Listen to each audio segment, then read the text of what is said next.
el honor de contar con la presencia del doctor Felipe Rodríguez y la abogada Gina Pasquel. Felipe Rodríguez es abogado por la Pontificia Universidad Católica del Ecuador, PhD en Derecho Penal y Procesal por la Universidad de Sevilla. Y Gina Pasquel es abogada por la Pontificia Universidad Católica del Ecuador, actualmente asesora legal en la Fundación Regional de Asesoría en Derechos Humanos. En el conversatorio estará dividido de la siguiente manera.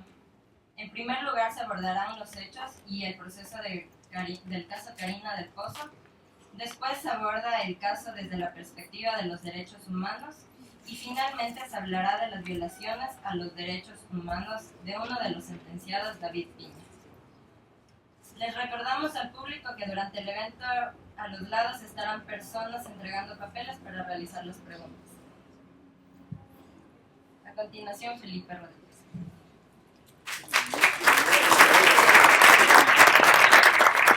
Todos nos enteramos del caso Karina del Pozo porque quizás estaba dentro de nuestro mismo medio social. Porque les apuesto que si era una chica del Guasmo, ninguno de ustedes se enteraba y no salía en redes sociales. Esos son los mea culpas que como sociedad deberíamos hacer. Es decir, nos importan cuando sabemos que puede ser nuestra vecina, pero cuando puede ser la vecina de una persona en otro lugar, a nadie le importa. El tema por eso fue inicialmente emblemático. Había desaparecido esta chica, que podía ser tu hermana, tu prima, tu vecina. Ellos declararon en un inicio que ella se bajó en la subida al bosque y se fue en un taxi, en un Nissan Sentra. Pero luego a través de Chevistar se arrastró el vehículo, dónde estuvo, en qué lugares se estacionó, y cuando lograron determinar en qué lugares estuvo el vehículo que conducía a Salazar, encontraron el cadáver de Karina del Pozo.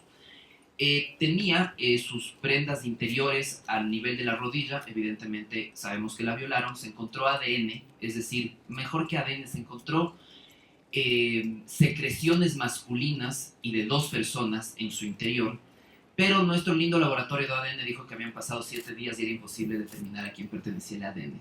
Una cosa inaudita. En Estados Unidos ustedes encuentran después de 60 años a una persona y pueden determinar de quién es el ADN. Pero aquí 7 días era mucho, pero se jactan de que tenemos el mejor laboratorio de criminalística. Una vez que esto sucede, Sevilla y Salazar deciden culpar a David Piña y decir que él fue el que lo hizo. Antecedentes de David. David sí, y lo digo incluso con su padre aquí presente, a quien tengo muchísimo cariño y respeto. David hace muchísimos años, es decir, podríamos hablar de 2008, 2009, por ahí, yo sí sostengo que no andaba con las mejores compañías. Y cuando la gente hablaba y se refería a David Piña, recordaba al David Piña bronquista, al David Piña problemático, al David Piña que se peleaba con medio mundo. Lo que la gente, o cuando se preguntaba, pero bueno, ¿y qué pasó con David? ¿Lo has visto hace un año? No, hace 2 años, no, hace 3 años, no. David Piña desapareció de la faz del planeta. Se dedicó a cuidar a su madre enferma con cáncer y a hacer servicio social en hospitales oncológicos. Por eso David desaparece, por eso se olvidan de David. A David además le dicen que era experto en artes marciales, y como experto en artes marciales es más fácil matar a alguien. Y ya vamos a llegar a ver por qué esto incluso escapa de toda lógica. Deciden culparlo a él porque parecía la mejor opción, es decir, guardaba el perfil perfecto del delincuente perfecto según las mentes de unos idiotas perfectos. Porque en realidad si hubiesen sido más inteligentes se hubiesen dado cuenta que David Piña no pudo haber sido. Una vez que lo culpan, la idea era liberarse de ellos y que David Piña entre al proceso como el único culpable. Le salió el tiro por la culata porque fueron condenadas 3 personas a 25 años. Ellos también fueron condenados. ¿Por qué sostengo que David Piña nunca estuvo ahí? O si estuvo ahí, jamás se bajó del auto y jamás vio lo que sucedía. Partamos de lo siguiente. El examen de ADN determinó que existía, porque este ADN sí lograron conseguir, son muy hábiles a veces y a veces no.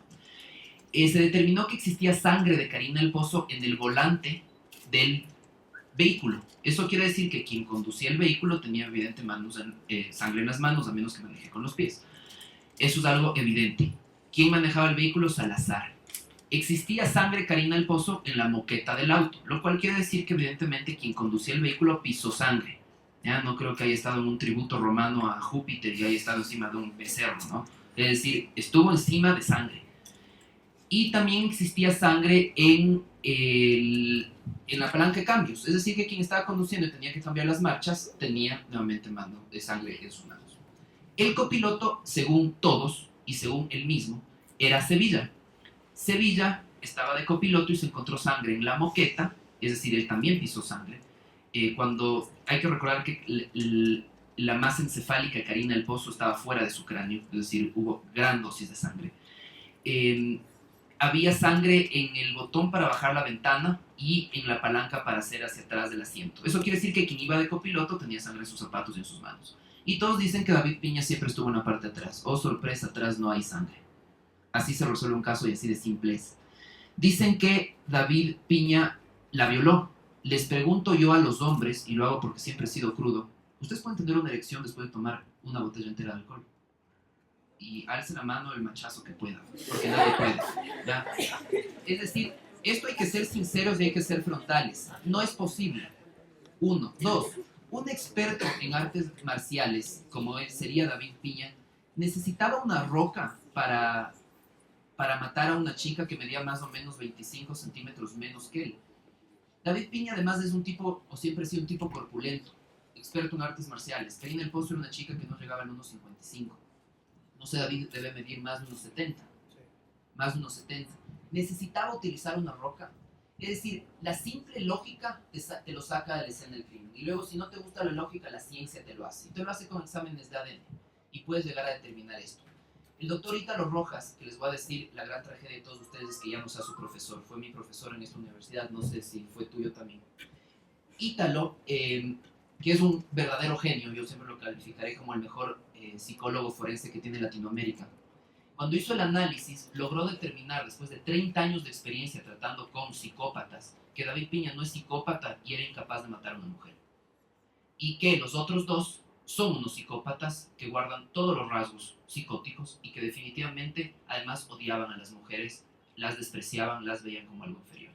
Es decir, incluso con un examen pericial, psiquiátrico, psicológico y con perfiles criminológicos podemos llegar a esa conclusión. Por eso es fácil decir que un estudiante de no primer semestre de universidad, de primer grado de colegio, leyendo la sentencia, puede llegar a una conclusión muy simple, y es que David Piña no estuvo ahí. Sabemos quiénes fueron los ejecutores del delito, y esos vendrían a ser hasta aquí los hechos. Pregunta del millón que normalmente la gente se hace: ¿y por qué la violaron y la mataron? La violaron porque seguramente son de ese tipo de hombres que no tienen ni la menor idea de cómo conquistar a una mujer, de ese tipo de hombres que saben que las cosas se consiguen a través de la violencia y de esos tipos de hombres que creen que pueden tener lo que les dé la gana. Y la mataron porque estaba consciente, y como estaba consciente necesitaban matarla para que no les delate.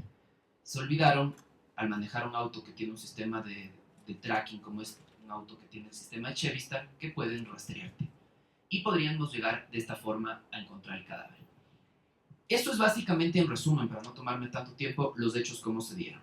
El proceso, hay algo que se llama la verdad procesal y hay algo que se llama verdad histórica. Los que han sido mis alumnos saben muy bien la diferencia. La verdad procesal nos lleva a una conclusión inevitable, y es que sabemos quiénes son los dos autores. Y nos lleva a otra conclusión inevitable: sabemos quién jamás estuvo ahí. Y la verdad histórica nos lleva exactamente a la misma conclusión. Y lo digo de frente, porque yo hablé con Sevilla Salazar y riéndose frente a mí me dijeron que Piña era inocente. Y se burlaban de cómo lo metían. Esto pasó en la Casa de la Justicia en Carcelén. Como punto principal. Luego, femicidio, me ha anotado Cata. El femicidio, que en el Ecuador está tipificado como si se tratase de un feminicidio, que son cosas distintas. El femicidio, según la legislación ecuatoriana, es matar a una mujer por el hecho de ser mujer en relación de poder a través de manifestaciones de violencia. Curiosamente, y les doy como dato curioso, también puedes cometer un femicidio matando a un hombre, porque dicen razón de su género. Por ejemplo, yo soy de género masculino y tal vez me quieran matar por eso. El COIP normalmente tiene esos errores cuando el team delgado es el que hace los códigos. Y siempre va a pasar. Por eso voten bien, y si no saben votar, no voten. El femicidio, que está tipificado de este modo, nace en realidad a través del caso de Karina del Pozo. Y nace a través del caso de Karina porque empiezan a existir todas estas manifestaciones de agrupaciones sociales que dicen no más violencia contra la mujer, ya basta. Y deciden que la mejor forma de conseguir, y les digo a las mujeres que están aquí presentes, de conseguir de que ustedes no las violen y las maten, es tipificando el femicidio. Yo digo, pero si está tipificado el asesinato, tendríamos gente viva en todos lados. No. Es decir, los tipos penales, tipificar un delito no soluciona problemas sociales. Simplemente nos hace ver que en realidad tenemos problemas sociales, que es otra cosa. Esto se llama derecho penal simbólico. Es cuando el legislador, para ganar votos, dice, miren el delito que estoy tipificando. Estoy tipificando el femicidio y ahora todos ustedes son seguras de salir a la calle y que nada les pase. Eso es una gran mentira. El problema del femicidio es que es un tipo penal del cual se está abusando.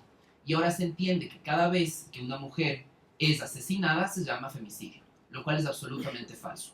Por un factor inicial, si odio a las mujeres, digamos que odio a las mujeres, ustedes eso no saben, y mato a una mujer, ¿cómo pueden meterse en mi cabeza y decir que lo hice por odio en relación de poder? En realidad no puedes llegar a esa conclusión. El femicidio no es más que dar muerte a una mujer, punto. Debería estar o debería ser así. El caso de Karina del Pozo, yo no considero que haya existido un femicidio ni un feminicidio. Yo creo que fue una violación con resultado de muerte. En este caso únicamente se lo trató como un asesinato. ¿Por qué no hubo femicidio? Porque no creo que la mataron porque es mujer. Es decir, no fue un tema de eliminemos a. No se olviden que el femicidio, que voy a repetir, en realidad se llama feminicidio, es lo más cercano a un genocidio. Yo te elimino porque eres negro, yo te elimino porque eres indígena, yo te elimino porque eres comunista, yo te elimino porque eres ateo, por poner un ejemplo. Lo mismo pasa en este tipo de delitos. Yo te elimino porque eres mujer. La pregunta es, ¿lo que hicieron con Karina del Pozo fue porque era mujer o fue simplemente porque la violaron y querían eliminar cualquier evidencia? Y cualquier evidencia era ese testigo o esa testigo clave que era específicamente la víctima de esa violación. ¿Por qué es importante, y esto está fuera de la lista que me dio Cata, por qué es importante que como estudiantes ustedes analicen este tipo de casos? Porque yo creo que para eso están en aulas universitarias. Es decir, si este tipo de cosas pasan es porque algo malo está sucediendo en la justicia. Yo estoy convencido 100% de la inocencia de David Piña. Él nunca fue mi cliente, pero estoy convencido de que él es inocente. Lo conozco a la perfección, conozco a su familia. Yo siempre he puesto hago este tipo de analogía y digo que lo único en el mundo que puede ganarle a una bomba atómica es el derecho penal. Cuando tú estás procesado, solo procesado, ni siquiera condenado a un proceso penal, no solo te destruye a ti, no solo te quita el sueño, destruye a toda tu familia. Pero cuando te condenan y eres inocente, imagínense el efecto demoledor que tiene. Que una persona, porque lo condenaron cuando tenía 25 años, le den 25 años de prisión y le digan tú vas a salir a los 50 años por un delito que no cometiste, pueden imaginarse lo que eso significa. Para todos, porque no únicamente está preso el que está dentro de la cárcel, también están presos sus familiares a quienes les guardaste toda tu vida. La misión del abogado en realidad debe ser que este tipo de cosas no vuelvan a suceder. Si el sistema es putrefacto es porque en las aulas universitarias al parecer nadie aprendió nada. Y aquí es el momento para que nosotros empecemos a cambiar esa realidad. Y eso depende de ustedes, que no sean funcionarios mediocres, que no estén cuidando un puestito, que sepan que hay cosas más importantes que llevar el pan de cada día a la casa. Se llama ver a tus hijos a los ojos, muchísimo más importante. No porque los medios de comunicación te digan que tal o cual persona es culpable o tengas a 10.000 manifestantes fuera de una sala de audiencia, quiere decir que vas a resolver de tal o determinada manera. Si el día de mañana son jueces, no resuelvan por presión, resuelvan por convicción, utilicen el derecho, utilicen la ciencia. Y esta es la razón final por la que yo amo el derecho penal, precisamente porque, y aquí me van a atacar los que no sean penalistas. A Londra, por ejemplo, le gusta el derecho administrativo. Samuel le gusta el derecho internacional. El derecho penal para mí es el único derecho. Es el único derecho en el cual puedes en realidad llegar a soluciones contundentes en la vida social. Si quieres sentirte abogado, sal y salva una vida. En realidad nosotros los penalistas somos más que cirujanos, más que cardiólogos. Es preferible estar muerto que estar privado de tu libertad cuando eres inocente. Y es más, les voy a decir, es preferible estar muerto estando privado de tu libertad siendo culpable. Por eso no creo en la pena de muerte. Me parece demasiado premio para quienes evidentemente son culpables. Y les invito con esto a apoyar, y esto no es un evento que está hecho a favor de David Piña, pero yo sí les digo, empecemos a apoyar y a buscar ayudar a las personas que han sido condenadas de forma absolutamente injusta. Yo a mis alumnos de delitos en particular, que aquí veo a Karen, le veo ahí, hemos iniciado algo así como un Project Innocence. La idea es empezar a investigar el caso, empezar a analizar el caso y ver qué podemos hacer con el caso. Puede que encontremos que se pueda hacer algo o que no, pero el tema es que hay que hacer algo. Y cuando tienes en este tipo de situaciones 1% de posibilidades de ganar, hay que jugárselo, porque son 25 años de cárcel con una persona inocente. Su misión es salir a la vida y no cometer los errores que tantos mediocres cometen afuera. Y son esos errores de mediocres que hacen que buenas personas estén tras las redes. No me voy a referir al tema de derechos humanos porque tenemos a nuestra experta aquí, y al final evidentemente pueden hacer todas las preguntas que quieran. No sé, con eso acabamos.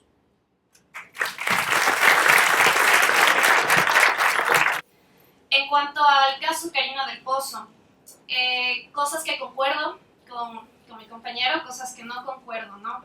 Porque mi perfil más bien es de derechos humanos. Nosotros trabajamos muchísimo derecho penal, sin embargo, obviamente tenemos el enfoque de derechos humanos. Un poco quisiera referirme otra vez a datos, quisiera recordarles estos datos y referirme en primer lugar al caso Karina, porque existen dos víctimas en este proceso. Una es Karina del Pozo, víctima de violencia de género, y la otra persona es David Piña, víctima del poder punitivo del Estado.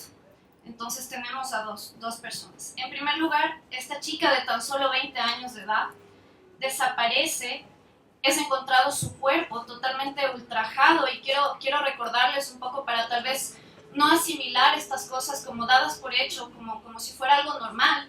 En realidad su cuerpo es ubicado en Llano Chico, un lugar apartado, no sé si en intención de esconderlo o tal vez en intención simplemente de abandonarlo. La muerte es por desangramiento, golpes y agresión sexual, lo que nos demuestra claramente la violencia de género de la cual ella fue víctima. ¿Qué es violencia de género? Violencia de género es ejercer violencia física o psicológica contra una persona, como dijo mi compañero, no necesariamente debe ser mujer. Hablamos LGBTI, hablamos masculino, femenino, transexual, bisexual, pansexual. Es decir, violencia de género es la violencia que se ejerce contra una persona por su preferencia sexual. A ese punto de violencia de odio es lo que estamos hablando, ¿sí? Obviamente este caso se ha tomado como punto de partida para el tipo de femicidio. Personalmente concuerdo con mi compañera en cuanto a que el femicidio es difícil de ser comprobado. ¿Cómo puedo yo comprobar que una persona ha matado o asesinado a otra persona por odio, por el hecho, en el caso de Karina del Pozo, por ser mujer? Me parece un poco complicado, y me parece que más bien fue una respuesta del Estado a la presión social, debido a que es obvio, y de hecho existen muchos estudios al respecto, que no solamente en Ecuador sino en América Latina se ejerce extrema violencia contra la mujer. Entonces, ¿cuál es la respuesta del Estado? Hacer un tipo penal, cuando en realidad ese no es el resultado que esperamos, esa no es la solución. Cuando nosotros sancionamos a una persona, es decir, en derecho penal, y sentenciamos a privarle de su libertad, lo que estamos haciendo es privarle de un derecho básico del ser humano, y para ello debemos tener pruebas contundentes, objetivas, reales. El fiscal no está para señalar culpables, el fiscal debe ser una persona objetiva en la investigación, y únicamente, tal vez en etapa de juicio, tal vez cuando llama a instrucción fiscal, ahí tenga señalados. Sin embargo, el fiscal no está como para seguir la opinión pública, ya que en este caso, ¿quién señaló a los culpables? Fueron los medios, y los medios a través de ¿qué? De la misma sociedad. Para que una persona sea condenada en derecho penal, debe existir absoluta certeza a través de pruebas físicas, a través de pruebas materiales y testimoniales. En primer lugar, la Fiscalía debe determinar materialidad.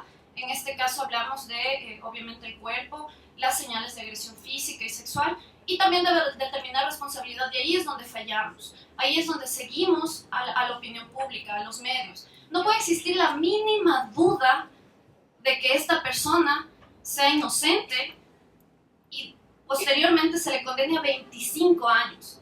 De por sí en las cárceles se vive una situación de violación constante de derechos humanos.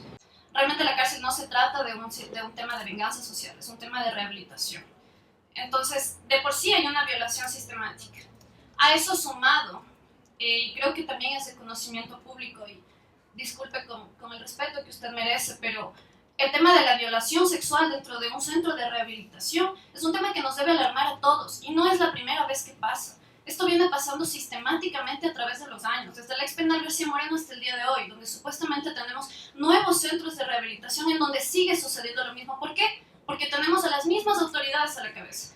Yo no hago nada si tengo un edificio nuevo, pero no he cambiado mi política de rehabilitación social, no he cambiado mi manera de ver al preso. Como el preso es una persona a la que yo debo guiar, debo cuidar, debo rehabilitar. No es una persona de la cual debo vengarme, debo maltratarle o debo humillarle. Entonces, la mirada, en casos como los de Karina del Pozo, la mirada de la sociedad, de los medios, incluso del poder del Estado, de los organismos funcionarios del Estado, siempre se vuelca sobre la víctima. ¿Quién es la víctima aquí? Karina del Pozo. Busquemos culpables, porque el delito que se cometió contra ella es un delito atroz. Y es cierto, Y uno jamás en mi vida podría negar eso. Sin embargo, ¿qué pasa cuando yo vuelco solamente la mirada a la víctima? Y entonces digo, yo necesito encontrar culpables. ¿Quiénes somos nosotros, la sociedad? Somos los espectadores, los que vamos a señalar culpables. Como en las sociedades antiguas, y vuelvo y repito, el sistema judicial no tiene una estructura fuerte y por lo tanto por esas razones se deja guiar por la opinión pública.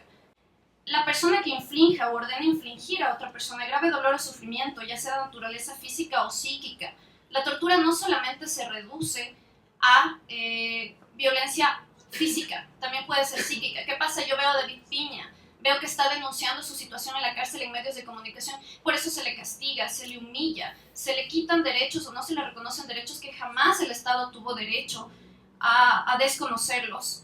Eso ya es tortura.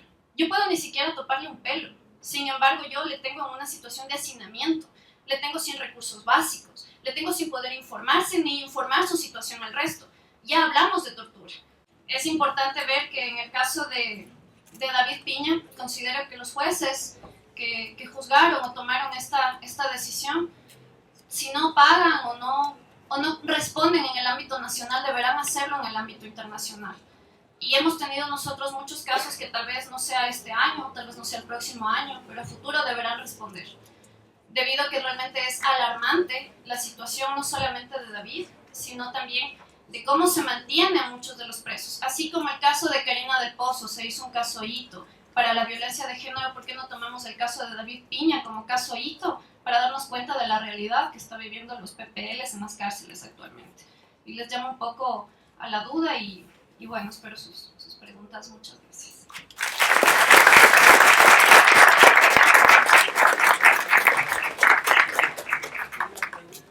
¿Cuál es el recurso procesal que se debería plantear y bajo qué preferencias?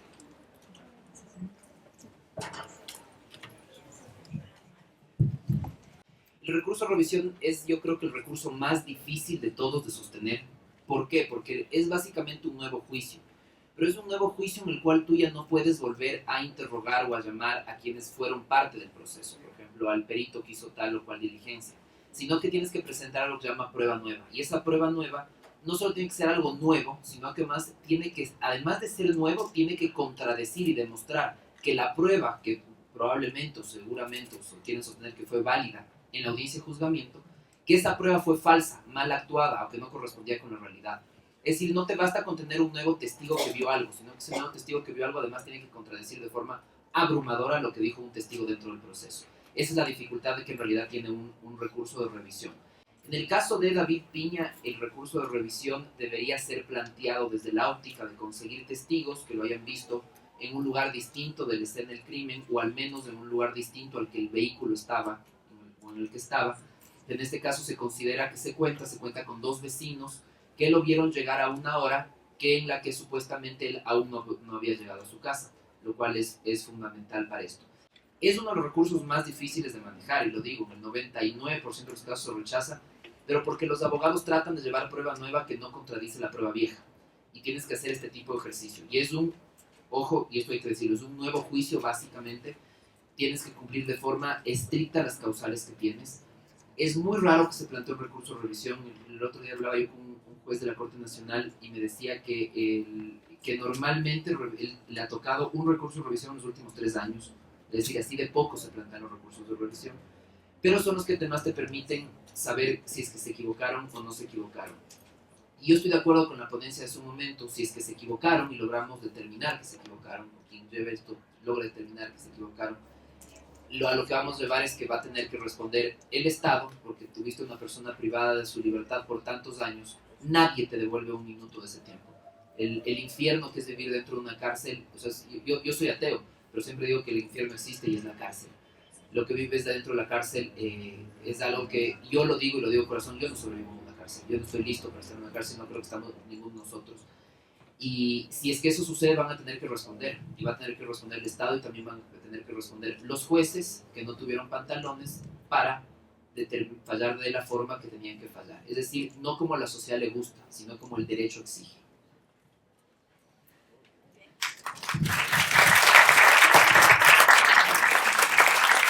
Los jóvenes hemos visto el proceso de este caso tan mediático, de gran impacto, Sin embargo, hay muchos rumores al respecto y dentro de los grupos sociales hay diferentes versiones sobre lo ocurrido esa noche. La pregunta es, ¿por qué no ha existido una reconstrucción de los hechos definitiva y suficiente investigación o declaraciones por parte de David Piña sobre lo ocurrido aquella noche? Se hizo la reconstrucción de los hechos. En la reconstrucción de los hechos hicieron lo que estaba planificado Sevilla y Salazar, describieron todo lo que había sucedido, pusieron a David Piña en la escena del crimen, a pesar de que luego no les va a coincidir el ADN, pero tienen varias contradicciones. Por ejemplo, una reconstrucción de los hechos te sirve, es decir, acuérdense como abogados que no importa que en la reconstrucción de los hechos digan que tu cliente fue el que mató, por temas muy simples. La reconstrucción de los hechos, para que sea ideal, debe hacerse en las mismas condiciones donde sucedieron los hechos. En este caso lo hicimos a las 2 de la mañana en Pollano Chico. 2 de la mañana, además, en este lugar, que era una quebrada, no había luces, no había iluminación, y era muy sencillo. Se apagan, Sevilla, por ejemplo, dice, Piña estaba a 7 metros y ahí le estaba violando y matando. Apaga las luces y ve algo. Ese es el ejercicio. Es decir, y ese es el ejercicio también del abogado que interroga. Tú dices que lo viste a 7 metros haciendo determinada cosa en un lugar donde no había luz. ¿Cómo viste? Para eso sirve la reconstrucción de los hechos. Esa reconstrucción de los hechos sí nos permitió llegar a esa conclusión. Yo le voy a decir, lamentablemente, los abogados o el abogado en ese momento de David Piña no explotó esas partes. Es decir, podían ver a esa distancia, por ejemplo, Salazar dice que oyó cómo le rompían el cuello, cómo le doblaba, le hacía una llave y le rompía el cuello a Karina del Pozo. Y dice, estaba ahí, a 14 metros más o menos, hacemos la distancia. Primero, ¿se oye el crack?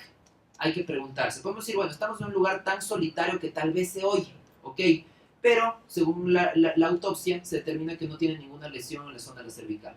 Por ende, nunca hubo ese crack. Es decir, esa reconstrucción de los hechos te hace compararlo con pruebas científicas. Y la prueba científica te permite ver si te mintió o no te mintió en la reconstrucción de los hechos.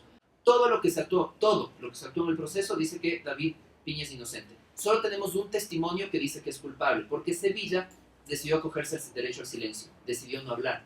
Así que Salazar dice, él fue el que la violó y él fue el que la mató. Pregunta a los estudiantes de derecho. 1. ¿Puedes condenar a alguien con un solo testimonio? La respuesta es no. Segunda pregunta. ¿Y si es coprocesado? Tampoco.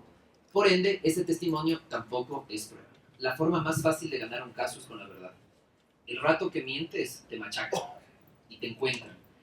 ¿Qué es lo que les aconsejaron ellos los abogados? Vieron el perfil de David Piña, creyeron que con ese perfil cumplía las características necesarias para ser el asesino y el violador, y dijeron, hay que culparle a él. Y si son los dos contra uno, más vale la palabra de 2 contra 1.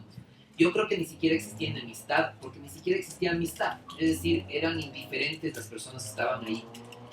No tenían ningún móvil en realidad para hacerlo. El móvil fue la mala asesoría de abogados que dijeron es la única forma de salvar. Qué grave que en este país existan abogados que crean que la única forma de salvar a tu cliente es destruyendo la vida de otro. Esos no son abogados, esos deberían quitarse la credencial y quitárselas de forma urgente.